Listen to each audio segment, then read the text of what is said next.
وهو الذي يرسل الرياح بشرا بين يدي رحمته حتى إذا أقل سحابا ثقالا سقناه لبلد ميت فأنزلنا به الماء فأخرجنا به من كل الثمرات كذلك نخرج الموتى لعلكم تذكرون والبلد الطيب يخرج نباته بإذن ربه والذي خبث لا يخرج إلا نكدا كذلك نصرف الآيات لقوم يشكرون۔ اور وہ اللہ تو ایسے ہیں کہ اپنے باران رحمت سے پہلے ہواؤں کو بھیجتے ہیں کہ وہ خشک کر دیتی ہیں، یہاں تک کہ جب وہ ہوائیں بھاری بادلوں کو اٹھا لیتی ہیں تو ہم اس بادل کو کسی خشک سرزمین کی طرف ہانک لے جاتے ہیں، پھر اس بادل سے پانی برساتے ہیں، پھر اس پانی سے ہر قسم کے پھل نکالتے ہیں، یوں ہی ہم مردوں کو نکال کھڑا کریں گے تاکہ تم سمجھو۔ اور جو ستھری سرزمین ہوتی ہے اس کی پیداوار تو اللہ تعالیٰ کے حکم سے خوب نکلتی ہے، اور جو زمین خراب ہوتی ہے اس کی پیداوار بہت کم نکلتی ہے۔ اسی طرح ہم دلائل کو طرح طرح سے بیان کرتے رہتے ہیں ان لوگوں کے لیے جو قدر کرتے ہیں۔ سامعین، اب ان آیتوں کی تفسیر سماعت کیجیے۔ باران رحمت کا نزول اللہ کی طرف سے ہے۔ اللہ پاک جب اس ذکر سے فارغ ہو چکے وہ خالق ارض و سما ہیں، متصرف اور حاکم اور مدبر ہیں، اور دعا مانگنے کے طریقے کی بھی جب تعلیم دے دی تو اب اس بات سے آگاہ فرماتے ہیں کہ وہی اللہ رازق ہیں، مرنے والے کو وہی قیامت کے روز اٹھائیں گے۔ ہواؤں کو وہی بھیجتے ہیں کہ پانی بھرے بادلوں کو ہر چار طرف پھیلائیں۔ بعض نے نشرن کو بشرن پڑھا ہے، جیسا کہ فرمایا وَمِنْ آیَاتِهَا يُرْسِلَ الرِّيَاحَ مُبَشِّرَاتٍ، یعنی ہوائیں بارش کی بشارت دیتی ہیں۔ ارشاد ہوتا ہے بین یدی رحمتہ، یہاں رحمت سے مراد بارش ہے، جیسا کہ اللہ تعالیٰ نے سورہ شورى کی آیت نمبر 28 میں فرمایا کہ لوگوں کے نا امید ہو چکنے کے بعد وہ اللہ بادل کو بھیجتے ہیں جو اللہ کی رحمت کو برساتے ہیں، یعنی پانی کو۔ اور سورہ روم کی آیت نمبر 50 میں فرمایا کہ اللہ تعالیٰ کے آثار رحمت پر نظر ڈالو کہ زمین کے مردہ ہو جانے کے بعد کس طرح اللہ نے اس کو زندہ کر دیا ہے، اسی طرح وہ اللہ مردوں کو زندہ کرنے پر قادر ہیں۔ اور ارشاد ہوتا ہے حتی اذا اقل سحابا ثقالا، یعنی ہوائیں بوجھل بادلوں کو اٹھائے ہوتی ہیں کیونکہ ان میں وزندار پانی ہوتا ہے جو زمین سے قریب تر ہوتی ہیں۔ پھر ارشاد ہوتا ہے کہ سقناہ لبلد میت، اور ہم مردہ اور قحط زدہ خشک زمین کو سیراب کرتے ہیں، جیسا کہ فرمایا وَآیَةٌ لَهُمُ الْأَرْضُ الْمَيْتَةُ وَأَحْيَيْنَاهَا، اس لیے ارشاد ہوتا ہے فَأَخْرَجْنَا بِهِ مِنْ كُلِّ الثَّمَرَاتِ كَذَلِكَ نُخْرِجُ الْمَوْتَى، یعنی جس طرح ہم زمین کو اس کے مر جانے کے بعد زندہ کرتے ہیں، اسی طرح اجسام یعنی لوگوں کے جسموں کو خاک ہو جانے کے بعد بھی بروز قیامت زندہ کریں گے۔ اللہ پاک آسمان سے پانی برسائیں گے اور 40 دن تک زمین پر بارش ہوتی رہے گی، اور سارے انسان اپنی اپنی قبروں سے اس طرح اٹھنے لگیں گے جیسے کہ زمین سے دانہ اگنے لگتا ہے۔ اس مضمون کی آیتیں قرآن میں کثرت سے ہیں۔ اللہ تعالیٰ نے قیامت کے روز کو بطور مثال ذکر فرمایا ہے لعلکم تذکرون، اس غرض سے کہ شاید تم نصیحت و عبرت حاصل کرو۔ اور اللہ کا فرمان والبلد الطیب یخرج نباتہ باذن ربہ، یعنی اچھی اور عمدہ زمین پر اللہ تعالیٰ کے حکم سے نباتات یعنی پودے وغیرہ اگتے ہیں۔ والذی خبث لا یخرج الا نکیدا، اور جو خراب زمین ہے جیسے سنگلاخ اور ریتیلی، اس سے ویسی ہی پیداوار ہوگی یا نہ ہوگی۔ اچھی زمین سے اچھی پیداوار اور خراب زمین سے خراب پیداوار کی یہ بات مؤمن اور کافر کے لیے بطور مثال بیان کی گئی ہے۔ صحیح بخاری اور مسلم میں رسول اللہ صلی اللہ علیہ وسلم کا فرمان ہے کہ مجھے اللہ تعالیٰ نے جو علم و ہدایت دے کر بھیجا ہے اس کی مثال اس ابر کی سی ہے جو زمین پر برسے، چنانچہ جو زرخیز زمین ہوتی ہے وہ پانی کو قبول کرتی ہے اور سبزہ اور پیداوار اگاتی ہے، اور اس سے اللہ تعالیٰ لوگوں کو فائدہ پہنچاتے ہیں، لوگ پیتے سیراب ہوتے اور زراعت یعنی کھیتی کرتے ہیں۔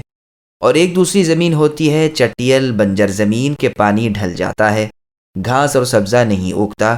یہ ان دو قسم کے لوگوں کی مثالیں ہیں کہ ایک نے علم سیکھا، دین الہی سے واقف ہوا اور میرے مبعوث ہونے سے فائدہ اٹھا لیا، اور ایک وہ ہوتا ہے جس نے کچھ نہ سیکھا نہ اللہ تعالیٰ کی ہدایت حاصل کی جو میری معرفت بھیجی گئی ہے۔ لقد أرسلنا نوحا إلى قومه فقال يا قوم اعبدوا الله ما لكم من إله غيره إني أخاف عليكم عذاب يوم عظيم قال الملأ من قومه إنا لنراك في ضلال مبين قال يا قوم ليس بي ضلالة ولكني رسول من رب العالمين أبلغكم رسالات ربي وأنصح لكم وأعلم من الله ما لا تعلمون۔ یقیناً ہم نے نوح کو ان کی قوم کی طرف بھیجا، سو انہوں نے فرمایا کہ اے میری قوم، تم اللہ تعالیٰ کی عبادت کرو، اللہ کے سوا کوئی تمہارے معبود برحق ہونے کے قابل ہی نہیں، مجھ کو تمہارے لیے ایک بڑے دن کے عذاب کا اندیشہ ہے۔ ان کی قوم کے آبرودار لوگوں نے کہا کہ ہم تو تم کو صریح غلطی میں دیکھتے ہیں۔ انہوں نے فرمایا کہ اے میری قوم، مجھ میں تو ذرا بھی غلطی نہیں، لیکن میں پروردگار عالم کا رسول ہوں، تم کو اپنے پروردگار کے پیغام پہنچاتا ہوں اور تمہاری خیر خواہی کرتا ہوں، اور میں اللہ تعالیٰ کی طرف سے ان امور کی خبر رکھتا ہوں جن کی تم کو خبر نہیں۔ سامعین، اب ان آیتوں کی تفسیر سماعت کیجیے۔ نوح علیہ السلام کا اپنی قوم کو وعظ۔ اللہ پاک جب اول سورہ میں آدم علیہ السلام اور ان سے متعلقات کا قصہ بیان کر چکے تو انبیاء علیہ السلام کے قصے بیان فرماتے ہیں۔ ابتدائے ذکر نوح علیہ السلام سے فرمائی جاتی ہے کیونکہ آپ ہی سب سے پہلے رسول ہیں جنہیں اللہ تعالیٰ نے آدم علیہ السلام کے بعد دنیا میں بھیجا۔ وہ نوح ابن لامک ابن متوشلخ ابن اخنوخ ہیں۔ اخنوخ ہی کا نام ادریس نبی ہے۔ انہی کے بارے میں کہا جاتا ہے کہ انہوں نے فن تحریر ایجاد کیا۔ اخنوخ ابن برد ابن محلیل ابن قنین ابن یانش ابن شیث ابن آدم علیہ السلام۔ کسی نبی نے ایسی تکلیفیں نہیں اٹھائیں جیسی نوح علیہ السلام نے۔ ہاں، بعض نبی قتل بھی کیے گئے ہیں۔ نوح علیہ السلام اپنے نفس پر بہت نوحہ کرتے تھے، اسی لیے نوح ان کا نام پڑ گیا۔ آدم علیہ السلام سے زمانہ نوح تک 10 صدیاں گزری ہیں، یعنی 1000 سال۔ یہ سب اصول اسلام و توحید پر تھے۔ علماء تفسیر کہتے ہیں کہ بت پرستی کی ابتدا یوں ہوئی کہ وہ لوگ جو صالحین یعنی اللہ کے نیک بندے تھے، جب مر گئے تو ان کے معتقدین نے ان کی قبروں پر مسجدیں بنا لی اور ان کی تصویریں بنا کر اس میں رکھنے لگے تاکہ انہیں دیکھ کر ان کی حالت اور عبادت کو یاد کرتے رہیں اور انہی جیسے بننے کی کوشش کرتے رہیں۔ جب کچھ زمانہ گزر گیا تو ان کی تصویروں کے بجائے ان کے پتلے بنا دیے گئے۔ کچھ دنوں بعد ان پتلوں کا احترام کرنے لگے اور پرستش ہونے لگی۔ ان پتلوں کے نام بھی انہی صالحین کے نام پر تھے، یعنی ود، سواع، یغوث، یعوق، نصر وغیرہ۔ جب یہ مجسمہ پرستی بڑھ گئی تو اللہ تعالیٰ نے نوح علیہ السلام کو بھیجا کہ پرستش یعنی عبادت صرف اللہ اکیلے کی جائے۔ چنانچہ نوح علیہ السلام نے فرمایا کہ اے میری قوم کے لوگو، عبادت صرف اللہ تعالیٰ کی کرو، اللہ کے سوا اقتدار اور کسی کے ہاتھ میں نہیں ہے، کہیں ایسا نہ ہو کہ تم پر اللہ تعالیٰ کا عذاب عظیم نازل ہو جائے۔ تو ان کی قوم نے جواب دیا کہ ہمارے آبا و اجداد بھی ایسا ہی کرتے تھے، تم ان کی عبادت سے ہمیں روکتے ہو، ہم تو تم کو اس بارے میں بڑی غلطی اور گمراہی میں سمجھتے ہیں۔ آج کل کے فجار کا یہی حال ہے کہ وہ خود نیکوکاروں پر گمراہی کا الزام لگاتے ہیں، جیسا کہ اللہ تعالیٰ نے سورہ مطففین کی آیت نمبر 32 میں فرمایا، وَإِذَا رَأَوْهُمْ قَالُوا إِنَّ هَؤُلَاءِ لَضَالُّونَ، یعنی بد کردار بدکار جب نیکوکاروں کو دیکھتے ہیں تو کہتے ہیں کہ یہ گمراہ ہو گئے ہیں، اور کافر ایمان والوں سے کہتے ہیں کہ اگر اس کی بات درست ہوتی تو ان سے پہلے ہم ہی اس کو اختیار کرتے، اور چونکہ خود انہوں نے ہدایت نہیں پائی تھی تو کہنے لگے کہ گمراہ تو یہ خود ہیں اور جھوٹ بولتے ہیں۔ اس قسم کی بہت آیات ہیں۔ پھر ارشاد ہوتا ہے، نوح علیہ السلام کہتے ہیں کہ اے لوگو، میں گمراہ نہیں ہو گیا ہوں، میں وہ پیام پہنچا رہا ہوں جو خاص اللہ تعالیٰ نے بھیجا ہے، میں تمہارا خیر خواہ ہوں، مجھے اللہ تعالیٰ کی طرف سے وہ علم ہے جو تمہیں نہیں ہے۔ رسول کی یہی شان ہوا کرتی ہے کہ وہ ایک فصیح و بلیغ اور ناصح مبلغ ہو۔ اللہ کی مخلوقات میں ان صفات سے متصف دوسرے نہیں ہوا کرتے، جیسا کہ نبی صلی اللہ علیہ وسلم نے اپنے اصحاب سے یوم عرفہ میں فرمایا جہاں ہزاروں لوگ جمع تھے، اور جسے امام مسلم نے روایت کیا ہے۔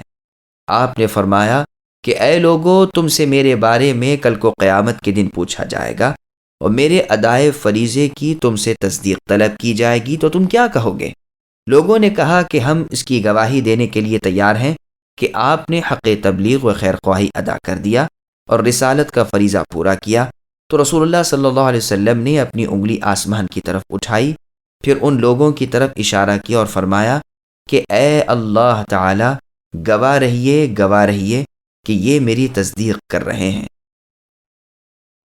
أَوَعَجِبْتُمْ أَنْ جَاءَكُمْ ذِكْرٌ مِّن رَّبِّكُمْ عَلَىٰ رَجُلٍ مِّنكُمْ لِيُنذِرَكُمْ وَلِتَتَّقُوا وَلَعَلَّكُمْ تُرْحَمُونَ فَكَذَّبُوهُ فَأَنجَيْنَاهُ وَالَّذِينَ مَعَهُ فِي الْفُلْكِ وَأَغْرَقْنَا الَّذِينَ كَذَّبُوا بِآيَاتِنَا إِنَّهُمْ كَانُوا قَوْمًا عَمِينَ وَإِلَىٰ عَادٍ أَخَاهُمْ هُودًا قال يا قوم اعبدوا الله ما لكم من إله غيره أفلا تتقون قال الملأ الذين كفروا من قومه إنا لنراك في سفاهة وإنا لنظنك من الكاذبين قال يا قوم ليس بي سفاهة ولكني رسول من رب العالمين أبلغكم رسالات ربي وأنا لكم ناصح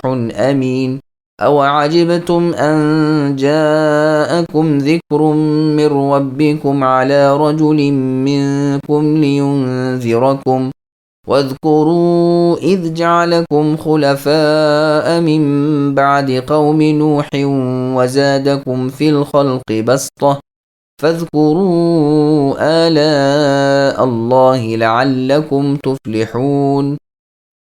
اور کیا تم اس بات سے تعجب کرتے ہو کہ تمہارے پروردگار کی طرف سے تمہارے پاس ایک ایسے شخص کی معرفت جو تمہاری ہی جنس کے ہیں کوئی نصیحت کی بات آ گئی تاکہ وہ شخص تم کو ڈرائے اور تاکہ تم ڈر جاؤ اور تاکہ تم پر رحم کیا جائے؟ سو وہ لوگ ان کی تکذیب ہی کرتے رہے، تو ہم نے نوح کو اور جو لوگ ان کے ساتھ کشتی میں تھے بچا لیا، اور جن لوگوں نے ہماری آیتوں کو جھٹلایا تھا ان کو ہم نے غرق کر دیا، بے شک وہ لوگ اندھے ہو رہے تھے۔ اور ہم نے قوم عاد کی طرف ان کے بھائی ہود کو بھیجا، انہوں نے فرمایا اے میری قوم، تم اللہ تعالیٰ کی عبادت کرو، اللہ کے سوا تمہارے کوئی معبود برحق نہیں، سو کیا تم نہیں ڈرتے؟ ان کی قوم میں جو آبرودار لوگ کافر تھے انہوں نے کہا ہم تم کو کم عقلی میں دیکھتے ہیں اور ہم بے شک تم کو جھوٹے لوگوں میں سے سمجھتے ہیں۔ انہوں نے فرمایا کہ اے میری قوم، مجھ میں ذرا کم عقلی نہیں، لیکن میں پروردگار عالم کا بھیجا ہوا پیغمبر ہوں، تم کو اپنے پروردگار کے پیغام پہنچاتا ہوں اور میں تمہارا سچا خیر خواہ ہوں۔ اور کیا تم اس بات سے تعجب کرتے ہو کہ تمہارے پروردگار کی طرف سے تمہارے پاس ایک ایسے شخص کی معرفت جو تمہاری ہی جنس کا ہے، یعنی ایک انسان ہے، کوئی نصیحت کی بات آ گئی تاکہ وہ شخص تم کو ڈرائے؟ اور تم یہ حالت یاد کرو کہ اللہ تعالیٰ نے تم کو قوم نوح کے بعد آباد کیا اور ڈیل ڈول میں تم کو پھیلاؤ زیادہ دیا، سو اللہ تعالیٰ کی نعمتوں کو یاد کرو تاکہ تم فلاح پاؤ۔ سامعین، اب آیتوں کی تفسیر سماعت کیجیے۔ قوم نوح کا پانی میں غرق ہونا۔ اللہ پاک قوم نوح سے متعلق فرماتے ہیں کہ تمہیں اس بات پر تعجب کیوں ہے کہ اللہ تعالیٰ تمہارے کسی آدمی پر وحی بھیجتے ہیں، یہ تو تم پر لطف و کرم ہے۔ وہ پیغمبر تم کو اللہ تعالیٰ سے ڈراتے ہیں تاکہ تم اللہ تعالیٰ کے عذاب سے دور رہو اور شرک نہ کرو، شاید کہ تم پر رحم و کرم ہو جائے۔ لیکن قوم نے نوح علیہ السلام کو جھٹلا دیا، نوح علیہ السلام کی مخالفت کرنے لگے اور بہت ہی تھوڑے لوگ ایمان لائے۔ جیسا کہ اللہ نے فرمایا ہے کہ ہم نے نوح علیہ السلام اور ان کے ساتھیوں کو کشتی میں بٹھا کر نجات دی اور ہماری تکذیب کرنے والوں کو غرق کر دیا۔ جیسا کہ اللہ نے فرمایا کہ اپنے گناہوں کے سبب وہ غرق کر دیے گئے اور دوزخ میں جھونکے گئے۔ اب اللہ تعالیٰ کے سوا کون ان کا مددگار ہو سکتا تھا؟ یہ لوگ اندھے تھے کہ حق چیز کو دیکھ ہی نہیں سکتے تھے۔ اس قصے میں اللہ تعالیٰ نے بیان کر دیا ہے کہ اللہ تعالیٰ کے دوستوں سے دشمنی کرنے کی کیسی سزا ملی۔ رسول اور مؤمنین نجات پا گئے، جیسا کہ اللہ نے فرمایا کہ ہم اپنے رسولوں کی مدد کرتے ہیں، غلبہ اور کامیابی نیکوں ہی کو حاصل ہے، خواہ دنیا میں یا عاقبت میں ہو۔ زید بن اسلم رحمہ اللہ کہتے ہیں کہ قوم نوح اتنی کثیر تھی کہ شہر اور جنگل بھر گئے تھے، ہر حصہ زمین پر ان کا قبضہ تھا۔ نوح علیہ السلام کے ساتھ نجات پانے والے 80 لوگ تھے، انہی میں سے ایک جرہم تھا جس کی زبان عربی تھی۔ ہود علیہ السلام کی اپنی قوم کو تبلیغ اور قوم کا جواب۔ اللہ پاک فرماتے ہیں کہ جس طرح ہم نے قوم نوح کی طرف رسول بھیجا تھا، قوم عاد کی طرف بھی انہی میں سے ایک شخص یعنی انسان ہود کو رسول بنا کر بھیجا تھا۔ یہ عاد ابن ارم کی اولاد تھے، بڑے بڑے مکانات میں رہتے تھے، جیسے کہ فرمایا، کیا تم نے نہیں دیکھا کہ قوم عاد کو اللہ تعالیٰ نے کیسی سزا دی؟ ان کے مکان اور باغ بڑے بڑے ستون والے تھے، شہروں میں ایسے ایسے بڑے مکانات کہیں بھی نہیں تھے، اور یہ ان کی زبردست قوت جسمانی کی دلیل تھی، جیسا کہ اللہ نے فرمایا کہ لیکن قوم عاد فخر و ناز میں پڑ گئی، ناحق غرور کرنے لگی اور کھلا دعویٰ کرنے لگی کہ ہم سے بڑھ کر قوی اور طاقتور کون ہے۔ کیا انہوں نے اس پر غور نہیں کیا کہ اللہ تعالیٰ جنہوں نے انہیں پیدا کیا ہے وہ ان سے زیادہ طاقتور اور قوی ہیں؟ وہ ہماری آیتوں اور معجزوں کا انکار کرتے تھے۔ ان کے مساکن ملک یمن میں احقاف میں تھے، اور وہ ایک ریگستانی اور پہاڑی قوم ہے۔ علی رضی اللہ عنہ نے حضرموت کے رہنے والے ایک آدمی سے کہا کہ کیا تم نے سرزمین حضرموت میں کوئی سرخ ٹیلہ دیکھا جس کی مٹی سرخ ہے؟ اس ٹیلے کے فلاں فلاں کنارے پر بیری اور پیلو کے بکثرت درخت ہیں۔ اس نے کہا، ہاں اے امیر المؤمنین، اللہ تعالیٰ کی قسم، آپ تو اس طرح بتا رہے ہیں جیسے کہ خود اپنی آنکھوں سے دیکھا ہو۔ آپ نے فرمایا، دیکھا تو نہیں، لیکن مجھے ایسی حدیث پہنچی ہے۔ اس نے کہا، اے امیر المؤمنین، آپ اس بارے میں کیا فرمانا چاہتے ہیں؟ آپ نے کہا، یہیں ہود علیہ السلام کی قبر ہے۔ یہ روایت امام طبری نے اپنی تفسیر میں ذکر کی ہے۔ اس حدیث سے یہ فائدہ حاصل ہوتا ہے کہ قوم عاد کے مساکن یمن میں تھے اور ہود علیہ السلام وہیں مدفون ہیں۔ ہود علیہ السلام اپنی قوم میں شریف ترین خاندان سے تھے۔ سارے رسول افضل القبائل ہی ہوتے ہیں، لیکن ہود علیہ السلام کی قوم جسمانی حیثیت سے جس طرح بڑی سخت تھی، دل بھی ان کا ایسا ہی سخت تھا، اور حق کی تکذیب سب امتوں سے بڑھ کر انہوں نے کی۔ اسی لیے ہود علیہ السلام ان کو رب واحد اللہ تعالیٰ کی عبادت اور اطاعت کی طرف بلاتے تھے۔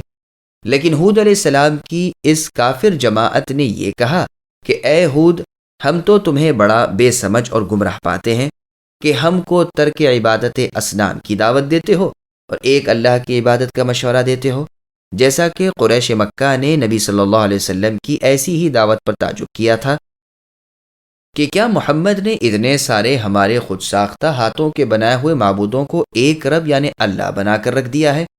غرض ہود علیہ السلام نے ان سے کہا کہ اے لوگو، مجھ میں بے سمجھی نہیں ہے، بلکہ میں اللہ تعالیٰ کا رسول ہوں، رب کی طرف سے حق بات لے کر آیا ہوں۔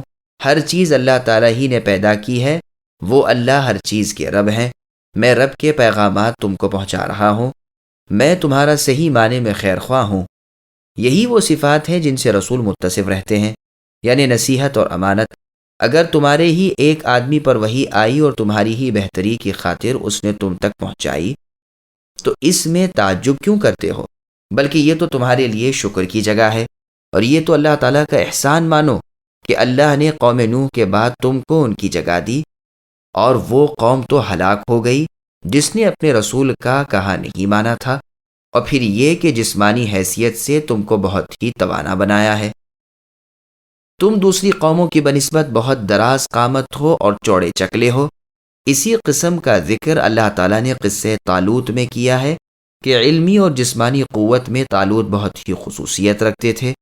پھر اللہ تعالیٰ کا ارشاد ہوتا ہے کہ اللہ تعالیٰ کی نعمتوں کو یاد کرو، اللہ کے احسانات کو زیر غور لاؤ، شاید کہ تمہیں فلاح نصیب ہو۔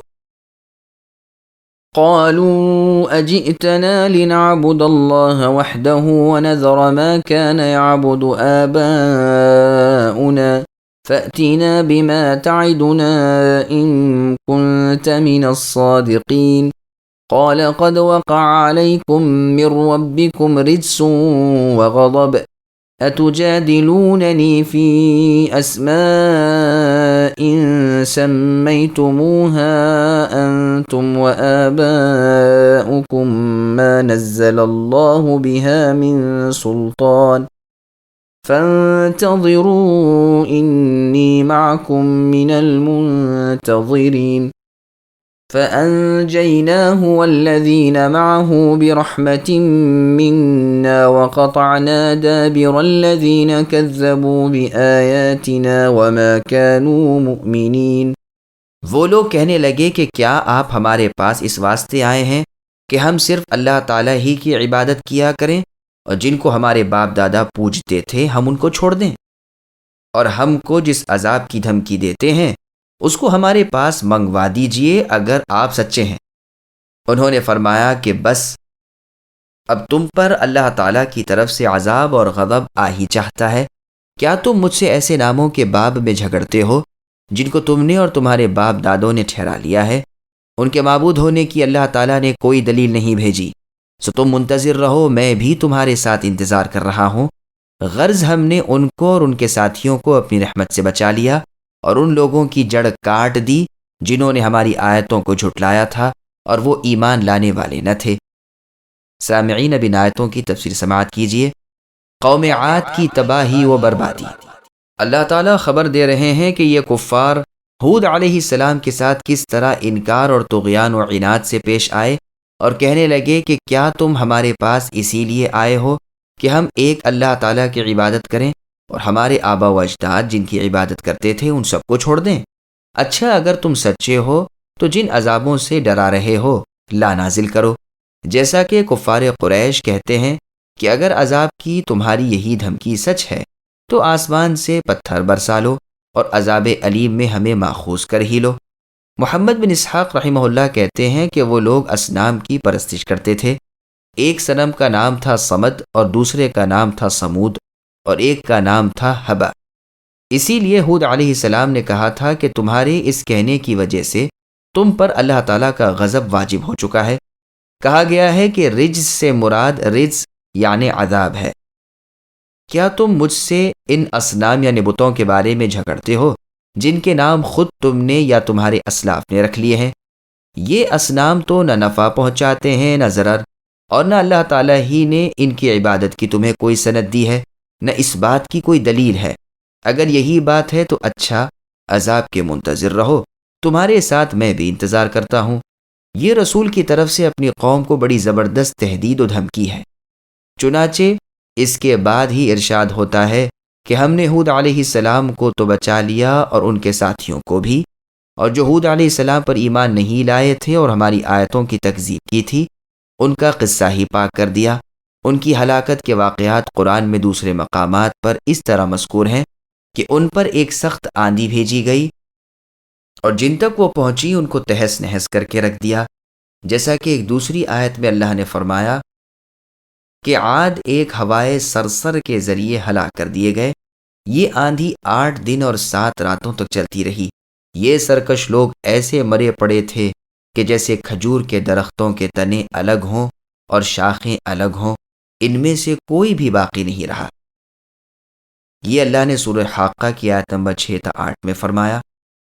ان کی سرکشی کے سبب ایک زبردست آندھی بھیج کر اللہ تعالیٰ نے انہیں ہلاک کر دیا۔ ہوا ان کو آسمان پر لے اڑتی تھی، پھر سر کے بل زمین پر گرا دیتی تھی، سر ٹوٹ کر دھڑ سے الگ ہو جاتا تھا۔ اسی لیے اللہ تعالیٰ نے سورہ حاقہ کی آیت نمبر 7 میں فرمایا کہ درخت خرما کے تنے کے مانند ہو گئے تھے جن کی ڈالیاں اور سرے خالی ہوں۔ یہ لوگ ملک یمن میں عمان و حضرموت کے درمیان رہتے تھے۔ اس کے علاوہ وہ ساری سرزمین میں دور دور پھیل گئے اور اپنی قوت کے مظاہرے میں لوگوں پر ظلم و زبردستی کرنے لگے تھے۔ یہ بتوں کو پوجتے تھے۔ چنانچہ اللہ تعالیٰ نے ان کی طرف ہود علیہ السلام کو بھیجا، اور وہ بلحاظ نسب ان سب میں شریف تر تھے۔ ان کی تاکید تھی کہ اللہ تعالیٰ کو واحد قرار دیں، کسی کو اللہ کے ساتھ شریک نہ کریں، لوگوں پر ظلم کرنے سے باز آئیں، لیکن انہوں نے انکار کیا، ان کی تکذیب کی اور کہنے لگے کہ ہم سے بڑھ کر طاقتور کون ہے۔ دوسرے لوگوں نے بھی ان کی پیروی کی۔ ہود علیہ السلام پر ایمان لانے والے لوگ بہت تھوڑے تھے۔ جب عاد نے اس طرح سرکشی سے کام لیا اور دنیا میں فساد مچاتے پھرنے لگے اور بلا ضرورت بڑی بڑی عمارتیں اور محل بنانے لگے تو ہود علیہ السلام ان سے یوں مخاطب ہوئے کہ تم لوگ ہر جگہ بلا ضرورت مکانات بناتے ہو اور ایسے مستحکم محل بناتے ہو گویا تمہیں یہاں ہمیشہ ہی رہنا ہے، اور جب تم کسی پر تسلط پاتے ہو تو بڑی سختی کرتے ہو۔ اللہ تعالیٰ سے ڈرو، میری سنو۔ تو وہ کہنے لگے اے ہود، تم ایک بے دلیل آدمی ہو، تمہارے کہنے سے ہم اپنے معبودوں کو نہیں چھوڑ سکتے اور ہم تم پر ایمان نہیں لا سکتے۔ ہماری سمجھ میں تو یہ آتا ہے کہ تم پر ہمارے کسی معبود کی لعنت پڑی ہے کہ دیوانے ہو گئے ہو۔ ہود علیہ السلام نے کہا کہ میں اللہ تعالیٰ کو گواہ بناتا ہوں اور تم بھی گواہ رہو کہ تمہاری مشرکانہ ذہنیت سے میں بالکل بری ہوں۔ اب تم سب مل کر میرے ساتھ جو چال چلنا چاہتے ہو چلو، اور مجھے مہلت تک نہ دو۔ میرا بھروسہ اللہ تعالیٰ پر ہے، وہ اللہ میرے اور تمہارے سب کے رب ہیں۔ تم تو کیا کوئی جانور بھی ایسا نہیں جو اللہ کی گرفت میں نہ ہو۔ میرے رب اللہ تعالیٰ تو جو کہتے ہیں ٹھیک کہتے ہیں اور ان کا کہنا برحق ہے۔ یہ لوگ جب کفر پر بالکل ہی اڑ گئے تو اللہ تعالیٰ نے 3 برس تک ان سے بارش روک رکھی۔ وہ سخت فتنے میں مبتلا ہو گئے، اور اس طرح جب وہ کسی سخت آفت میں مبتلا ہو جایا کرتے تھے تو اللہ تعالیٰ سے کشادگی کی دعائیں مانگنے لگتے، اور ان کا یہ دستور تھا کہ کسی کو بیت اللہ بھیجتے۔ اس زمانے میں مکے میں ان کے قبیلے کے چند لوگ عمالیق سکونت پذیر تھے، اور یہ عملیق ابن لاوذ ابن سام ابن نوح کی نسل سے تھے۔ اس قبیلے کا سردار ان دنوں وہاں معاویہ ابن بکر نامی ایک شخص تھا۔ اس کی ماں قوم عاد میں سے تھی، اس کا نام جلحدہ تھا، خبیری کی بیٹی تھی۔ چنانچہ قوم عاد نے 70 آدمیوں کا ایک وفد حرم کی طرف بھیجا تاکہ کعبۃ اللہ میں جا کر پانی برسنے کی دعا کریں۔ یہ لوگ اپنے قبیلے والے معاویہ بن بکر کے پاس مکے سے باہر ٹھہرے۔ 1 مہینے تک اس کے پاس قیام کیا، شرابیں پیتے اور اس کے پاس 2 مغنیہ کنیزوں کے گانے سنتے رہتے۔ مہینہ بھر تک ان کا قیام طویل ہو گیا۔ ادھر معاویہ کا اپنی قوم عاد کی پریشان حالی اور قحط کے سبب دل بہت زیادہ تنگ تھا، لیکن مہمانوں سے رخصت ہونے کے لیے کہنے سے شرم کرتا تھا۔ چند شعر بنائے اور مغنیات کو کہا کہ یہ اشعار ان کے سامنے گائیں۔ وہ یہ تھے: ألا يقيل ويحك قم فهينم لعل الله يصبحنا غماما فيسقي أرض عاد إن عادا قد أمسوا لا يبينون الكلام من العطش الشديد فليس نرجو به الشيخ الكبير ولا الغلام وقد كانت نساؤهم بخير فقد أمست نساؤهم عراما وإن الوحش تأتيهم جهارا ولا تخشى لعادي سهاما وأنتم هاهنا فيما اشتهيتم نهاركم وليلكم التماما فقبح وفدكم من وفد قوم ولا لقوا التحية والسلاما۔ جن کا ترجمہ ہے: اے قیل تجھ پر افسوس، اٹھ جا دعا مانگ، شاید اللہ تعالیٰ بادلوں کو برسنے کے لیے بھیج دے تاکہ سرزمین عاد سیراب ہو جائے، کیونکہ قوم عاد کی حالت تو اب یہاں تک پہنچ گئی ہے کہ بات تک اچھی طرح نہیں کر سکتے۔ پیاس سے دم نکل رہا ہے، بوڑھے اور جوان کسی کو زندگی کی آس باقی نہیں رہی، ان کی عورتوں کی بھی خیر نہیں، وہ بھوک پیاس سے بے سد ہو گئی ہیں۔ درندے کھلے بندوں ان کی بستیوں میں گھس آئے ہیں، کیونکہ کسی اہل عاد سے انہیں خوف نہیں رہا کہ تیر مار کر انہیں ہلاک کریں گے، کیونکہ تیر چلانے کی قوت ہی نہیں رہی ہے۔ بس یہ سمجھ لو کہ ان کے روز و شب اب ختم ہی ہو رہے ہیں۔ کسی قوم کا وفد تم جیسا منحوس وفد نہ ہوگا، تم پر اللہ تعالیٰ کی پھٹکار ہو۔ یہ سن کر قیل وفد کے لوگوں کو احساس ہوا، کعبۃ اللہ میں گئے اور اپنی قوم کے لیے دعا مانگنے لگے۔ اس وفد کے سربراہ کا نام قیل تھا۔ اللہ تعالیٰ کی قدرت سے 3 ابر ظاہر ہوئے، ایک سفید، ایک کالا، ایک سرخ۔ آسمان سے ایک آواز سنائی دی کہ اپنی قوم کے لیے ان تینوں میں سے ایک ابر پسند کر لے۔ قیل نے کہا میں یہ سیاہ ابر پسند کرتا ہوں، سیاہ ابر بہت برسنے والا ہوتا ہے۔ ندا آئی کہ تو نے تو رماد اور خاک کو پسند کیا ہے، قوم عاد سے کوئی باقی نہیں رہے گا۔ یہ ابر نہ تو باپ کو چھوڑے گا نہ بیٹے کو، سب کو برباد کر کے رکھ دے گا، لیکن عاد کا قبیلہ بنو الوزیہ محفوظ رہے گا۔ عاد کا یہ قبیلہ مکے میں قیام پذیر تھا، اس پر کچھ آنچ نہ آئی، ساری قوم عاد تباہ ہو گئی۔ جو لوگ بچ گئے وہ اسی قوم کے قبیلے بنو الودیہ والے تھے۔ اس کی نسل اور ذریت سے وہ قوم باقی رہی جس کو عاد ثانی کہتے ہیں کہ اللہ تعالیٰ نے ایک کالا ابر بھیجا جس کو قیل نے پسند کیا تھا، اور یہی اس قوم کے عذاب کا سبب بنا۔ مغیث نامی ایک وادی سے اٹھا، لوگوں نے اس کو دیکھا تو خوش ہو گئے اور کہنے لگے کہ یہ تو برسنے والا ابر ہے۔ اللہ تعالیٰ فرماتے ہیں کہ اس بادل کو ہوا زوروں سے بہاتی ہوئی لائی، اس میں عذاب علیم تھا جو ہر چیز کو ہلاک کر دے۔ اس ابر کے اندر ایک شے کو سب سے پہلے جس نے دیکھا وہ ایک عورت تھی جس کا نام ممیت تھا۔ اس نے اس ابر کے اندر جو کچھ دیکھا وہ اس کے سبب بے ہوش ہو کر گر گئی۔ ہوش میں آئی تو کہا کہ اس ابر کے اندر آنکھ کے شعلے تھے، کچھ لوگ دکھائی دیے جو ان شعلوں کو کھینچ کر لا رہے ہیں۔ چنانچہ 7 راتیں اور 8 دن تک یہ بادل برستا رہا اور کوئی عادی ہلاک ہونے سے نہیں بچا۔ ہود علیہ السلام اور ان کے ساتھی مؤمنین یہاں سے ہٹ گئے تھے اور ایک کھیت میں پناہ گزی ہو گئے تھے۔ وہاں انہیں کوئی گزنت نہیں پہنچا۔ باغ کی ٹھنڈی ہوا ان کے جسموں کو چھوتی رہی اور روح کو تازگی بخشتی رہی، لیکن قوم عاد پر یہ باد و باراں سنگ باری کرتا رہا، ان کے سر ٹوٹتے رہے۔ اس قصے کا ذکر بہت طویل ہے اور سیاق عبارت بھی عجیب ہے، اس سے کئی نتیجے بھی نکلتے ہیں۔ اللہ تعالیٰ فرماتے ہیں کہ جب ہمارا عذاب آ ہی پہنچا تو ہم نے ہود کو بچا لیا اور ان کے ساتھ کے مؤمنین کو بھی، عذاب علیم سے وہ محفوظ رہے۔ حارث البکری سے روایت ہے کہ اعلیٰ ابن الحضرمی کی شکایت لے کر میں رسول اللہ صلی اللہ علیہ وسلم کے پاس جا رہا تھا اور اقوام ربضہ پر سے گزر رہا تھا کہ بنی تمیم کی ایک بڑھیا جو اس قبیلے سے چھوٹ گئی تھی اور اکیلی ہو گئی تھی کہنے لگی، اے اللہ تعالیٰ کے بندے، مجھے رسول اللہ صلی اللہ علیہ وسلم کی طرف لے چل، مجھے رسول اللہ سے کام ہے۔ چنانچہ میں نے اس کو اونٹ پر بٹھا لیا اور مدینے آیا۔ مسجد لوگوں سے بھری ہوئی تھی اور ایک سیاہ علم بلند تھا۔ بلال رضی اللہ عنہ اپنی تلوار لٹکائے رسول اللہ صلی اللہ علیہ وسلم کے سامنے کھڑے تھے۔ میں نے پوچھا یہ لوگ کیسے جمع ہیں؟ لوگوں نے کہا کہ عمرو بن العاص رضی اللہ عنہ کی سرکردگی میں لشکر بھیجا جا رہا ہے۔ میں بیٹھ گیا، رسول اللہ اپنے کمرے میں داخل ہوئے، میں نے حاضری کی اجازت طلب کی، مجھے اجازت دی۔ میں نے آ کر سلام کیا، مجھ سے کہنے لگے کہ کیا تم میں اور بنی تمیم میں کوئی رنجش ہے؟ میں نے عرض کیا ہاں، مجھے ان سے شکایت ہے اور الزام انہی پر ہے۔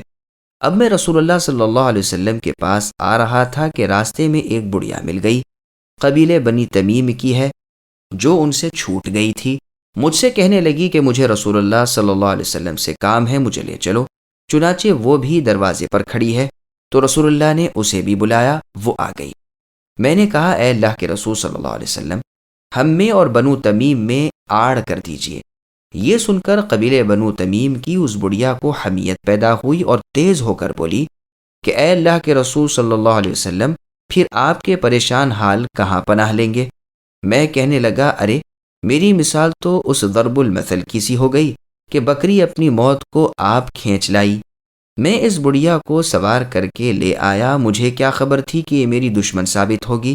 میں اللہ تعالیٰ کے پاس اور رسول اللہ صلی اللہ علیہ وسلم کے پاس پناہ لیتا ہوں اس بات سے کہ وفد قوم عاد کی طرح بن جاؤں۔ تو رسول اللہ نے فرمایا کہ وفد عاد کا کیا قصہ ہے؟ حالانکہ رسول اللہ صلی اللہ علیہ وسلم مجھ سے بہتر جانتے تھے، لیکن مجھ سے سننے کے خواہش مند تھے۔ میں نے کہا کہ قوم عاد قحط میں مبتلا ہو گئی تھی، چنانچہ انہوں نے اپنا ایک وفد مکہ بھیجا۔ وفد کے قائد کا نام قیل تھا۔ وہ مکہ آ کر معاویہ ابن بکر کے پاس ٹھہرے، 1 مہینے قیام کیا، شراب پیتے رہے، جرادتان نامی 2 لونڈیوں کا گانا سنتے رہے۔ پھر سردار وفد قیل مہرا کی پہاڑیوں کی طرف نکلا اور دعا کی کہ اے اللہ تعالیٰ، آپ جانتے ہیں کہ میں کسی مریض کی دعائے صحت کے لیے نہیں آیا ہوں، نہ کسی قیدی کے چھڑانے کے لیے فدیہ مانگتا ہوں، بلکہ اے اللہ تعالیٰ عاد کو پانی دیجیے۔ چنانچہ بحکم رب 3 ابر نمایاں ہوئے۔ ندا آئی کہ ایک ابر کو اختیار کر لے، اس نے سیاہ ابر کا انتخاب کیا۔ ندا آئی کہ تجھ کو تو خاک ملے گی، قوم عاد کا کوئی فرد باقی نہیں رہے گا۔ چنانچہ اللہ تعالیٰ نے ایک آندھی بھیجی جو خزانہ باد میں گویا اتنی ہی تھی جتنا کہ میری اس انگوٹھی کا دائرہ ہے، جس سے یہ ساری قوم تباہ ہو گئی۔ اب عرب کے لوگ جب کسی وفد کو بھیجتے ہیں تو بطور ضرب المثل کہتے ہیں کہ وفد عاد کی طرح نہ ہو جانا۔ امام احمد رحمہ اللہ نے اپنی مسند میں اس کو بیان کیا ہے، اور ترمذی نے بھی روایت کیا ہے، واللہ اعلم۔ وإلى ثمود أخاهم صالحا قال يا قوم اعبدوا الله ما لكم من إله غيره قد جاءتكم بينة من ربكم هذه ناقة الله لكم آية فذروها تأكل في أرض الله ولا تمسوها بسوء فيأخذكم عذاب أليم واذكروا إذ جعلكم خلفاء من بعد عاد وبوأكم في الأرض تتخذون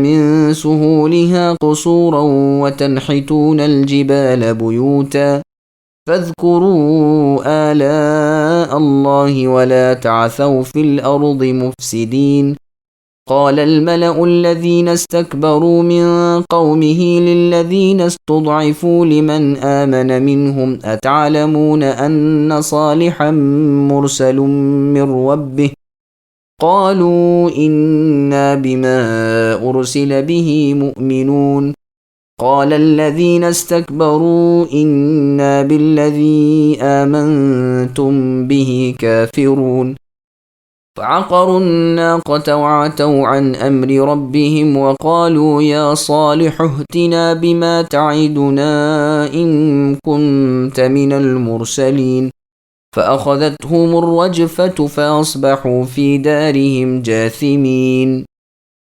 اور ہم نے سمود کی طرف ان کے بھائی صالح علیہ السلام کو بھیجا۔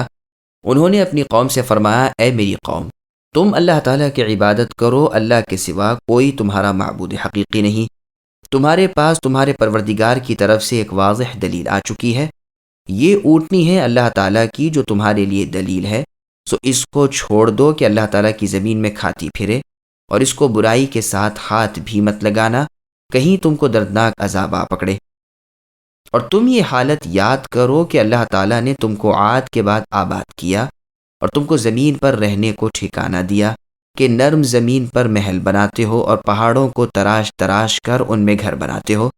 سو اللہ تعالیٰ کی نعمتوں کو یاد کرو اور زمین میں فساد مت پھیلاؤ۔ ان کی قوم میں جو متکبر سردار تھے، انہوں نے غریب لوگوں سے جو کہ ان میں سے ایمان لے آئے تھے پوچھا، کیا تم کو اس بات کا یقین ہے کہ صالح اپنے رب کی طرف سے بھیجے ہوئے ہیں؟ مؤمنوں نے کہا کہ بے شک ہم تو اس پر پورا یقین رکھتے ہیں جو ان کو دے کر بھیجا گیا ہے۔ وہ متکبر لوگ کہنے لگے کہ تم جس بات پر یقین لائے ہوئے ہو ہم تو اس کے منکر ہیں۔ غرض اس اونٹنی کو مار ڈالا اور اپنے پروردگار کے حکم سے سرکشی کی، اور کہنے لگے کہ اے صالح، جس کی آپ ہم کو دھمکی دیتے تھے اس کو منگوائیے اگر آپ پیغمبر ہیں۔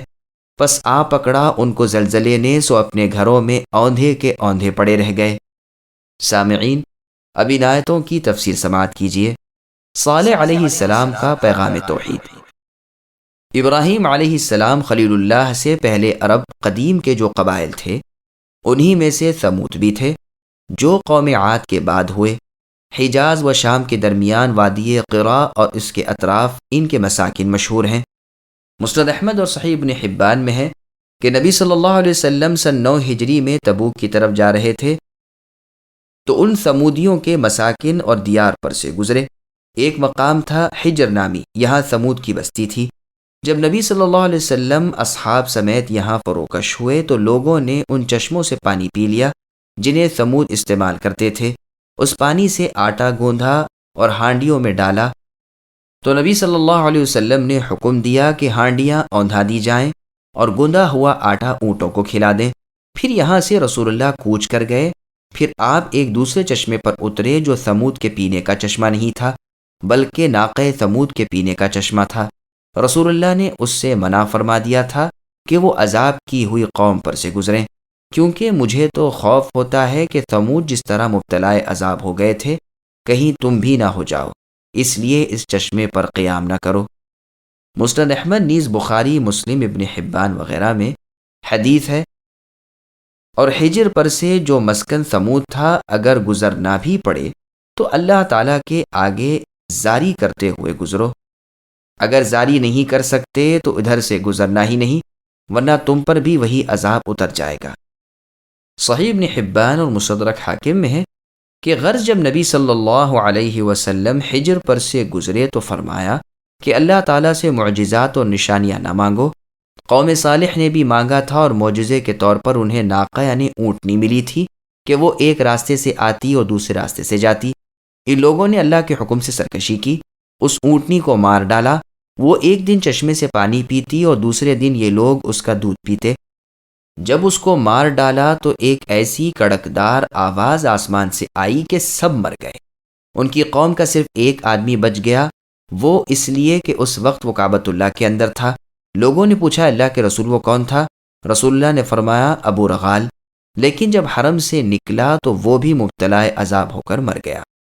پھر اللہ تعالیٰ آگے ارشاد فرماتے ہیں کہ ثمود کی طرف ان کے ایک ہم قوم صالح علیہ السلام پیغمبر بھیجے گئے تھے۔ تمام پیغمبروں کی طرح آپ کی بھی یہی دعوت و تعلیم تھی کہ اے لوگو، رب واحد اللہ تعالیٰ کی عبادت کرو کہ اللہ کے سوا دوسرا کوئی رب نہیں ہے اور نہ ہی کوئی عبادت کے لائق ہے۔ سارے پیغمبر اللہ ہی کی عبادت کی طرف دعوت دیتے رہے ہیں، جیسا کہ اللہ تعالیٰ نے فرمایا کہ تم سے پہلے جتنے بھی رسول بھیجے گئے سب کی طرف یہی وحی تھی کہ اللہ تعالیٰ واحد میں ہی ہوں، صرف میری عبادت کرنا۔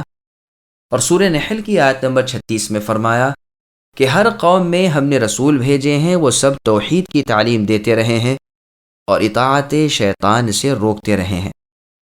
اور اللہ نے فرمایا کہ اللہ تعالیٰ کی طرف سے تمہارے پاس نشانی آ چکی ہے، وہ نشانی یہ ناقہ یعنی اونٹنی ہے۔ ان لوگوں نے خود صالح علیہ السلام سے سوال کیا تھا کہ انہیں کوئی معجزہ دکھلایا جائے، اور درخواست یہ کی تھی کہ اس خاص چٹان کے اندر سے جس کو ہم بتا رہے ہیں ایک ناقہ اونٹنی پیدا ہو۔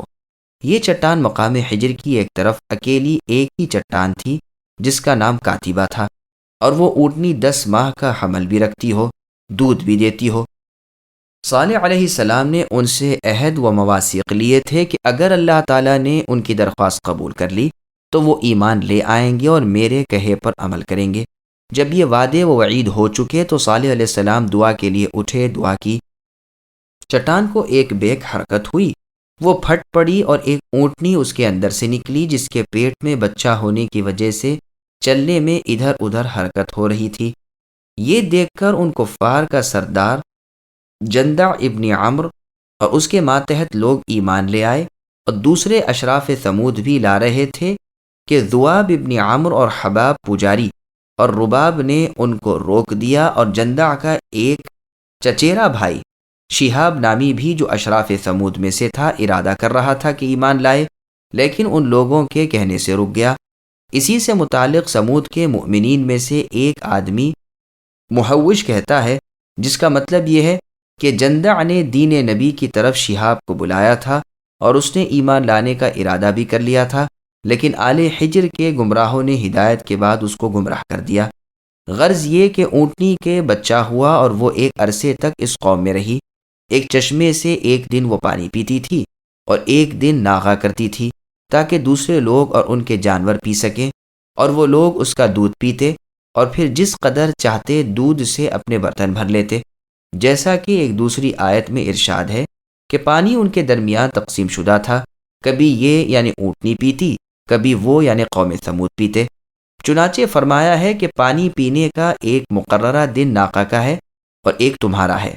اس وادی میں وہ چرنے کو جاتی تو ایک راستے سے جاتی اور دوسرے راستے سے باہر آتی تاکہ آنے جانے والوں کو آسانی ہو، کیونکہ پانی پی کر وہ بہت موٹی تازی ہو جاتی تھی اور وہ بہت شاندار اور بارعب و ہیبت منظر رکھتی تھی۔ جانوروں کے پاس سے گزرتی تو دوسرے جانور ڈر کر بھاگ جاتے۔ اس حالت پر کچھ عرصہ گزرا اور اس قوم کی سرکشی شدید ہو گئی، حتیٰ کہ ان لوگوں نے ارادہ کیا کہ اس اونٹنی کو قتل ہی کر دیا جائے تاکہ ہر روز پانی کا حق حاصل ہو جائے۔ چنانچہ ان سب کفار نے مل کر اونٹنی کو قتل کرنے کی رائے کی۔ قتادہ رحمہ اللہ کہتے ہیں کہ جس نے اس کو قتل کیا تھا سب اس کے پاس گئے، حتیٰ کہ عورتیں بھی اور بچے بھی، تاکہ اس سے قتل کرائیں۔ ساری جماعت کا اس میں حصہ لینا اس آیت پاک سے معلوم ہو رہا ہے۔ فَكَذَّبُوهُ فَعَقَرُوهَا فَدَمْدَمَ عَلَيْهِمْ رَبُّهُمْ بِذَنبِهِمْ فَسَوَّاهَا۔ یعنی انہوں نے نبی کو جھٹلایا، اونٹنی کو قتل کیا، تو اللہ تعالیٰ نے اس سرزمین پر ان کو ہلاک کر کے برباد کر دیا۔ اور فرمایا کہ ثمود کو ہم نے ناقہ یعنی اونٹنی کا معجزہ دیا اور یہ ان کی آنکھیں کھولنے کے لیے کافی تھا، لیکن ان ظالموں نے ظلم سے کام لیا۔ غرض یہ کہ قتل اونٹنی کے نسبت ساری جماعت کی طرف کی گئی ہے کہ اس کام میں سب ہی کا ہاتھ تھا۔ امام ابو جعفر رحمہ اللہ اور دیگر علماء تفسیر نے سبب قتل یہ بتایا ہے کہ ایک عورت تھی عنیزہ نام، بڑھیا اور کافرہ تھی۔ صالح علیہ السلام سے اس کی دشمنی تھی، اس کی خوبصورت لڑکیاں تھیں، مال و دولت حاصل تھا۔ اس کا شوہر ذؤاب بن عمرو رؤسائے ثمود میں سے تھا، اور ایک دوسری عورت صدقہ بنت مہیا نامی جو حسب و نسب مال و جمال والی تھی، یہ ایک مؤمن کی بیوی تھی اور شوہر کو چھوڑے ہوئے تھی۔ ناقہ یعنی اونٹنی کے قاتل سے ان دونوں نے وعدے کر رکھے تھے۔ صدقہ نے ایک آدمی حباب نامی کو ابھارا کہ اگر تو ناقہ یعنی اونٹنی کو مار ڈالے تو میں تیری ہو جاؤں گی۔ اس نے انکار کر دیا۔ پھر اپنے چچیرے بھائی مصدع ابن مہرج سے کہا تو اس نے قبول کر لیا، اور عنیزہ بنت غنم نے قدار کو بلایا۔ وہ نیلا پست قامت آدمی تھا، لوگ اس کو ولد الزنا یعنی زنا کا بچہ سمجھتے تھے، اور اس کو اس کے باپ سالف کا بیٹا نہیں سمجھتے تھے۔ اس آدمی کا نام ضیان تھا، جس کا در حقیقت یہ لڑکا تھا، حالانکہ اس کی ماں اس وقت سالف کی بیوی تھی۔ اس عورت نے ناقہ یعنی اونٹنی کے قاتل سے کہا تھا کہ میری جو لڑکی تو چاہے اس خدمت کے بدلے میں حاصل کر سکتا ہے کہ اونٹنی کو قتل کر ڈالے۔ چنانچہ قدار ابن سالف اور مصدع ابن مہرج نے ثمود کے غنڈوں سے ساز باز کر لی، اور 7 آدمی ان کے ساتھ ہو گئے۔ اس طرح یہ سب مل کر 9 افراد ہوئے۔ چنانچہ اللہ پاک نے ارشاد فرمایا ہے کہ شہر میں 9 افراد تھے جو بجائے اصلاح کرنے کے فساد پر کمر بستہ تھے، اور یہ اپنی قوم کے سردھرے تھے۔ ان کافروں نے کافر قبیلے کے لوگوں کو بھی اپنے ساتھ ملا لیا تھا۔ یہ سب کے سب چلے اور اونٹنی کا انتظار کرنے لگے۔ جب یہ پانی پی کر واپس چلی تو قدار اس کی راہ میں ایک چٹان کے پیچھے گھات لگائے بیٹھا رہا، اور مصدع دوسری چٹان کے پیچھے تھا۔ ناقہ مصدع کے پاس سے گزری، اس نے ایک تیر مارا، وہ پنڈلی کو لگا۔ بنت غنم عنیزہ نکلی اور اپنی سب سے خوبصورت لڑکی کو لے آئی، اور قدار اور اس کی جماعت کے سامنے اپنی لڑکی کے بے پناہ حسن کا مظاہرہ کیا۔ قدار اس پیشکش سے متاثر ہو کر تلوار لے کر اٹھا اور اس ناقہ کے کونچے کاٹ ڈالے۔ وہ زمین پر گر پڑی۔ اس نے اپنے بچے کو دیکھ کر ایک چیخ ماری، گویا کہ اس کو آگاہ کر رہی ہے کہ بھاگ جا۔ پھر قاتل نے اس کے سینے پر نیزہ مارا، پھر اس کا گلا کاٹ دیا۔ اس کا بچہ ایک پہاڑ کی طرف بھاگ گیا اور چوٹی پر چڑھ کر ایک چیخ ماری، گویا کہ کہتا ہے کہ اے میرے رب، میری ماں کہاں ہے؟ کہا جاتا ہے کہ 3 دفعہ وہ چلایا، پھر چٹان کے اندر گم ہو گیا۔ یہ بھی کہا جاتا ہے کہ لوگوں نے اس کا پیچھا کر کے اسے بھی مار ڈالا۔ واللہ اعلم۔ یہ خبر جب صالح علیہ السلام کو ملی تو وہ مقتل میں آئے۔ لوگوں کا مجمع تھا، ناقہ کو دیکھ کر رونے لگے اور کہا کہ تم 3 دن اور جی لو۔ ناقہ کا قتل بدھ کے روز ہوا۔ جب رات ہوئی تو ان 9 افراد نے قتل صالح علیہ السلام کا بھی قصد کر لیا اور مشورہ کیا کہ اگر یہ سچا ہے اور 3 دن بعد ہم ہلاک ہونے والے ہیں تو اپنے سے پہلے ہی اس کو کیوں نہ بھیج دیں، اور اگر جھوٹا ہے تو ہم ناقہ ہی کے پاس اس کو کیوں نہ بھیج دیں۔ اللہ تعالیٰ کا فرمان ہے کہ ان لوگوں نے قسموں سے اپنے عہد کو مؤکد کیا، یعنی خوب قسمیں کھا کھا کر اپنے ارادے پر مصمم عزم کر لیا کہ صالح اور ان کی بیوی کو قتل کر دیں گے، اور اس کے اولیاء سے کہہ دیں گے کہ ہمیں کیا خبر، ہم ان کے واقع ہلاک کے وقت موجود تو تھے نہیں کہ قاتل کو جانتے، ہم تو سچی بات کہنے والے ہیں۔ انہوں نے چال بازی کرنا چاہی اور ہم جس چال بازی پر تھے اس کی انہیں خبر بھی نہ تھی۔ دیکھو مکاروں کا نتیجہ کیسا ہوتا ہے۔ جب ان لوگوں نے تہیہ کر لیا اور اتفاق کر کے رات کے وقت اللہ تعالیٰ کے نبی صالح علیہ السلام کو قتل کرنے کے لیے آئے تو اللہ کے حکم سے پتھر برسنے شروع ہو گئے۔ جمعرات کا دن مہلت کا پہلا دن تھا۔ اس روز ان لوگوں کے چہرے قدرتاً زرد پڑ گئے جیسا کہ صالح علیہ السلام نے کہہ دیا تھا، اور دوسرے دن جمعے کو سرخ پڑ گئے، اور تمتع دنیاوی کا تیسرا دن سنیچر تھا، اس روز سب کے چہرے سیاہ ہو گئے۔ اتوار کا دن تھا تو یہ لوگ خوشبو مل کر انتظار عذاب کر رہے تھے کہ نہ معلوم اب ہمارے ساتھ کیا ہونے والا ہے۔ اور عذاب کی کیا صورت ہوگی۔ سورج نکلا اور آسمان سے ایک چیخ بھی نکلی اور پاؤں تلے سے ایک شدید زلزلہ پیدا ہوا، روحیں نکلیں اور ایک لخت سب مر گئے۔ سب لوگ اپنے اپنے گھروں میں لاشیں بن کر پڑ گئے، چھوٹا بڑا مرد عورت کوئی نہ بچا، سب کے سب ہلاک کر دیے گئے۔ فتولى عنهم وقال يا قوم لقد أبلغتكم رسالة ربي ونصحت لكم ولكن لا تحبون الناصحين۔ اس وقت صالح علیہ السلام ان سے منہ موڑ کر چلے اور فرمانے لگے کہ اے میری قوم، میں نے تو تم کو اپنے پروردگار کا حکم پہنچا دیا تھا اور میں نے تمہاری خیر خواہی کی، لیکن تم لوگ خیر خواہوں کو پسند نہیں کرتے تھے۔ سامعین، اب اس آیت کی تفسیر سماعت کیجیے۔ قوم ثمود کا انجام۔ یہ صالح علیہ السلام کی طرف سے قوم کو تہدید ہو رہی ہے، اس وقت جب کہ ان کی مخالفت اور تمرد اختیار کرنے کی وجہ سے وہ ہلاک کر دیے گئے، تو وہ ان مردوں کو خطاب کر رہے ہیں گویا کہ وہ سن رہے تھے۔ چنانچہ بخاری و مسلم سے بھی یہ ثابت ہے کہ نبی صلی اللہ علیہ وسلم جب کفار بدر پر غالب آ گئے تو 3 دن وہاں قیام کیا تھا، پھر آخر شب میں وہاں سے چل پڑے اور قلیب یعنی کھائی پر ٹھہر گئے۔ یہ مدفن تھا کفار قریش کا۔ رسول اللہ اس مدفن کو دیکھ کر فرمانے لگے کہ اے ابو جہل ابن ہشام، اے عتبہ، اے شیبہ، اے فلاں، اے فلاں، کیا رب کے وعدے کو پورا ہوتا ہوا تم نے دیکھ لیا؟ میں نے اپنے رب کے وعدے کو ہمیشہ پورا پایا۔ تو عمر رضی اللہ عنہ نے کہا اے اللہ کے رسول صلی اللہ علیہ وسلم، کیا آپ مردوں سے باتیں کر رہے ہیں؟ تو رسول اللہ نے فرمایا کہ اللہ تعالیٰ کی قسم تم ان سے زیادہ نہیں سن سکتے، البتہ سن کر وہ جواب نہیں دے سکتے ہیں۔ یہ روایت بخاری اور مسلم کی ہے۔ اسی طرح صالح علیہ السلام بھی اپنی قوم سے کہہ رہے ہیں کہ میں نے پیغام ربانی تمہیں پہنچا دیا، تمہاری خیر خواہی کی، لیکن تم نے اس سے فائدہ نہ اٹھایا کیونکہ تم حق بات کو پسند ہی نہیں کرتے تھے۔ اسی لیے ارشاد ہے کہ میں نے تمہیں نصیحت کی تھی لیکن نصیحت تمہیں تو پسند ہی نہیں تھی۔ کسی مفسر نے ذکر کیا ہے کہ ہر نبی جس کی امت ہلاک ہو گئی ہو وہ حرم میں آ کر قیام پذیر ہو جاتا تھا۔ واللہ اعلم۔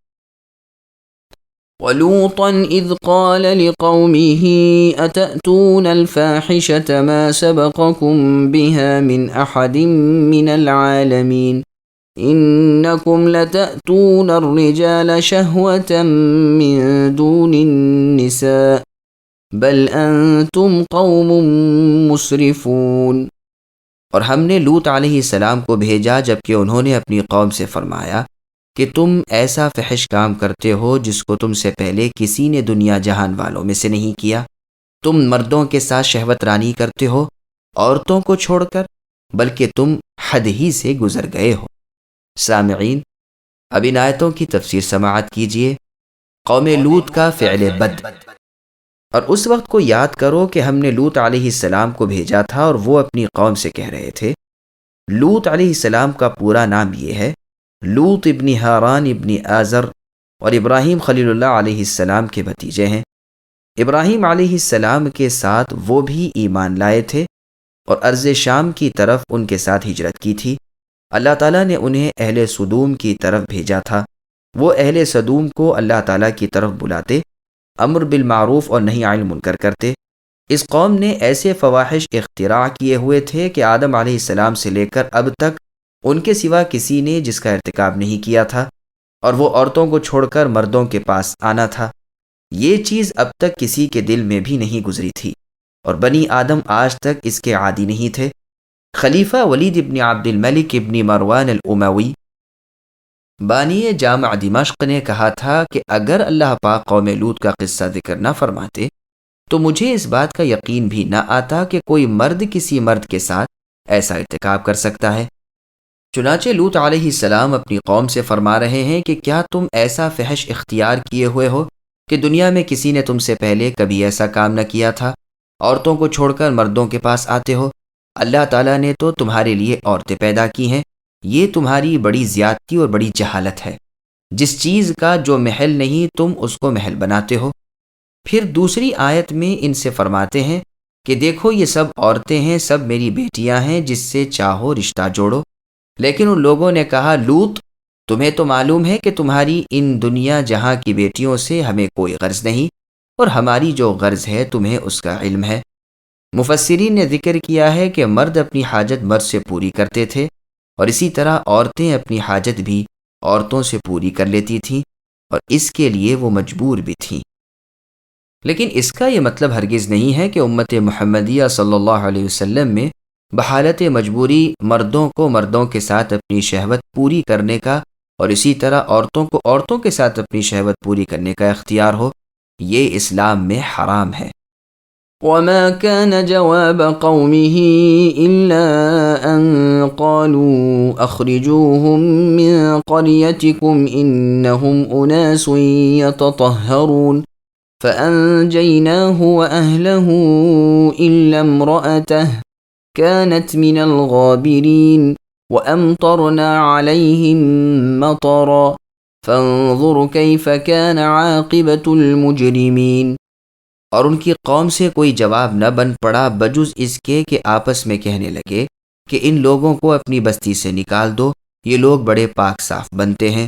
سو ہم نے لوط علیہ السلام کو اور ان کے متعلقین کو بچا لیا بجز ان کی بیوی کے کہ وہ انہی لوگوں میں رہی جو عذاب میں رہ گئے تھے، اور ہم نے ان پر ایک نئی طرح کا مینہ برسایا، سو دیکھو تو صحیح ان مجرموں کا انجام کیسا ہوا۔ سامعین اب ان آیتوں کی تفسیر سماعت کیجیے۔ قوم لوط کا رد و عمل۔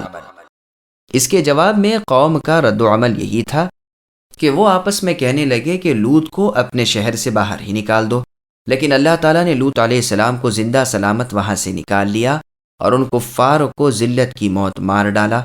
اللہ تعالیٰ کا فرمان انہم اناس یتطہرون، یعنی ان کی قوم والوں نے عیب کے بغیر عیب کو منسوخ کیا اور لوط علیہ السلام کی اس نیک کرداری کو عیب بتایا کہ وہ بڑے پاک باز بنتے پھرتے ہیں، یا یہ کہ لوط علیہ السلام اور ان کے لوگوں میں یہ عیب ہے کہ ادبار رجال اور ادبار نساء سے بچتے ہیں۔ یہ ابن عباس رضی اللہ عنہما کا قول ہے۔ اغلام بازی یعنی ہوموسیکشوالٹی کی سزا اور فقہا کا موقف۔ اللہ تعالیٰ فرماتے ہیں کہ ہم نے لوط علیہ السلام اور ان کے گھرانے کو بچا لیا، اور ان کے گھرانے کے علاوہ کوئی بھی ایمان لایا ہو نہیں تھا، جیسا کہ اللہ تعالیٰ نے فرمایا کہ ہم نے ان لوگوں کو عذاب کی جگہ سے نکال لیا جو ایمان لا چکے تھے، اور ایک گھر کے سوا کوئی مسلمان گھرانہ تو تھا ہی نہیں، لیکن ان کی عورت نہیں بچائی گئی کیونکہ وہ ایمان نہیں لائی تھی، قوم کے دین پر ہی تھی، اور لوط علیہ السلام کے خلاف قوم سے ساز باز رکھتی تھی۔ لوط علیہ السلام کے پاس فرشتوں کا نوجوانوں کی شکل میں آنا اور قوم کا اس سے واقف ہو جانا، یہ سب اسی عورت کی جاسوسی کے سبب تھا۔ اللہ تعالیٰ نے لوط علیہ السلام کو حکم دیا تھا کہ اپنے گھرانے کو لے کر رات کے وقت نکل جائیں اور اس عورت کو معلوم نہ ہونے دیں اور اس کو شہر سے لے کر نہ چلیں، اور بعض یہ بھی کہتے ہیں کہ وہ بھی لوط علیہ السلام کے ساتھ چلی تھی، اور نکلتے ہی جب قوم پر عذاب نازل ہو گیا تو ہمدردی سے پلٹ پلٹ کر انہیں دیکھنے لگی اور خود بھی مبتلا عذاب ہو گئی۔ لیکن یہی زیادہ صحیح ہے کہ وہ شہر سے نہیں نکلی اور لوط علیہ السلام نے اس کو خبر بھی نہ ہونے دی۔ اسی لیے اللہ تعالیٰ کا ارشاد ہوتا ہے کہ لوط علیہ السلام کی عورت رہ گئی اور وہ پسماندگان میں سے تھی۔ تفسیر باللازم یہی ہے۔ وَأَمْطَرْنَا عَلَيْهِمْ مَطَرًا، یہ آیت اس قول کی تفسیر کر رہی ہے کہ وَأَمْطَرْنَا عَلَيْهِمْ حِجَارَةً مِّن سِجِّيلٍ، اور اسی لیے فرمایا کہ آخر کار مجرموں کا نتیجہ دیکھو کہ معاصی یعنی نافرمانیاں اختیار کرنے اور تکذیب یعنی جھٹلانے کے سبب کیسی سزا ملی۔ نعمان بن ثابت کا کہنا ہے کہ اغلام باز یعنی ہوموسیکشول شخص کو بلندی سے نیچے گرا دو، پھر اس پر پتھر برساؤ، کہ قوم لوط کے ساتھ سزا کی یہی صورت اختیار کی گئی تھی۔ اور بعض علماء کہتے ہیں کہ رجم کر دو خواہ وہ شادی شدہ ہو یا کنوارا۔ امام شافعی رحمہ اللہ کا بھی ایک روایت کی بنا پر یہی خیال ہے۔ چنانچہ سنن ابی داؤد اور سنن ترمذی وغیرہ میں ابن عباس رضی اللہ عنہما سے مروی ہے کہ نبی صلی اللہ علیہ وسلم نے فرمایا کہ جس کسی کو تم قوم لوط کے عمل پر دیکھو تو فاعل اور مفعول یعنی کرنے اور کرانے والے دونوں کو قتل کر دو۔ بعض نے کہا کہ وہ مثل زانی کے ہے، اگر شادی شدہ ہے تو رجم کرو ورنہ 100 کوڑوں کی سزا دو۔ عورتوں سے اغلام کرنا بھی لواطت ہے اور یہ بھی باجماع امت حرام ہے۔ اس کے برخلاف صرف ایک قول شاذ ہے، اس کی بھی ممانعت میں رسول اللہ سے کئی احادیث مروی ہے۔ سورہ بقرہ میں اس پر تفصیل گزر چکی ہے۔ وإلى مدين أخاهم شعيبا قال يا قوم اعبدوا الله ما لكم من إله غيره قد جاءتكم بينة من ربكم فأوفوا الكيل والميزان ولا تبخسوا الناس أشياءهم ولا تفسدوا في الأرض بعد إصلاحها ذلكم خير لكم إن كنتم مؤمنين ولا تقعدوا بكل صراط توعدون وتصدون عن سبيل الله من آمن به وتبغونها عوجا واذكروا إذ كنتم قليلا فكثركم وانظروا كيف كان عاقبة المفسدين وَإِن كَانَ طَائِفَةٌ مِّنكُمْ آمَنُوا بِالَّذِي أُرْسِلْتُ بِهِ وَطَائِفَةٌ لَّمْ يُؤْمِنُوا فَاصْبِرُوا حَتَّى يَحْكُمَ اللَّهُ بَيْنَنَا وَهُوَ خَيْرُ الْحَاكِمِينَ۔ اور ہم نے شہر مدین کی طرف ان کے بھائی شعیب علیہ السلام کو بھیجا۔ انہوں نے فرمایا، اے میری قوم، تم اللہ تعالیٰ کی عبادت کرو، اللہ کے سوا کوئی تمہارے معبود نہیں۔ تمہارے پاس تمہارے پروردگار کی طرف سے واضح دلیل آ چکی ہے، تو تم ناپ اور تول پوری کیا کرو، اور لوگوں کا ان چیزوں میں نقصان مت کیا کرو، اور روئے زمین میں بعد اس کے کہ اس کی درستی کر دی گئی فساد مت پھیلاؤ، یہ تمہارے لیے نافع ہے اگر تم تصدیق کرو۔ اور تم سڑکوں پر اس غرض سے مت بیٹھا کرو کہ اللہ تعالیٰ پر ایمان لانے والوں کو دھمکیاں دو، اور اللہ تعالیٰ کی راہ سے روکو، اور اس میں کجی کی تلاش میں لگے رہو۔